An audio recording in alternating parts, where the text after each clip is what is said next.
পাকিস্তানের জঙ্গি পরিকাঠামোর মেরুদণ্ড ভেঙেছিল ভারতের অপারেশন সিন্দুর, আর সেই জঙ্গি পরিকাঠামো গড়ে তুলতেই এশিয়া কাপ থেকে প্রাপ্ত অর্থ তুলে দেবেন পাক ক্রিকেটাররা। ভারতের কাছে পরাভূত হবার পর পাক অধিনায়ক সলমান আলী আঘার চাঞ্চল্যকর বক্তব্য। বললেন, ভারতের হামলায় ক্ষতিগ্রস্তদের সাহায্যার্থে ম্যাচ ফির পুরোটাই দিয়ে দেবে পাক দল। বস্তুত পেহেলগাঁও হামলার জবাবে অপারেশন সিন্দুর চালিয়েছিল ভারত। নয়াদিল্লির পক্ষ থেকে পরিষ্কার জানিয়ে দেওয়া হয়েছিল, সাধারণ পাক নাগরিকদের কোনো রকম ক্ষতি করা হয়নি, কিন্তু গুড়িয়ে দেওয়া হয়েছে পাকিস্তানের অভ্যন্তরে থাকা জঙ্গি ঘাঁটি। এই অবস্থায় এশিয়া কাপ শেষে পাক অধিনায়কের ক্ষতিগ্রস্তদের সাহায্যের মন্তব্য।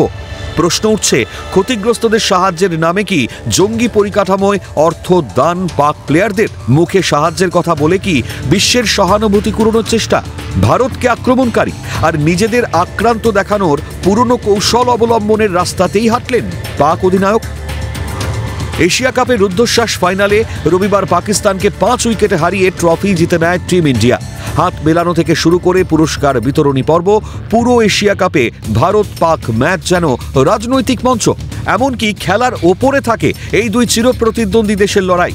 আর পেহেলগাঁও হামলার জবাবে অপারেশন সিন্দুর পরবর্তী পরিস্থিতিতে সূর্যকুমার, সলমান আলীদের লড়াই যেন আরও অন্যরকম।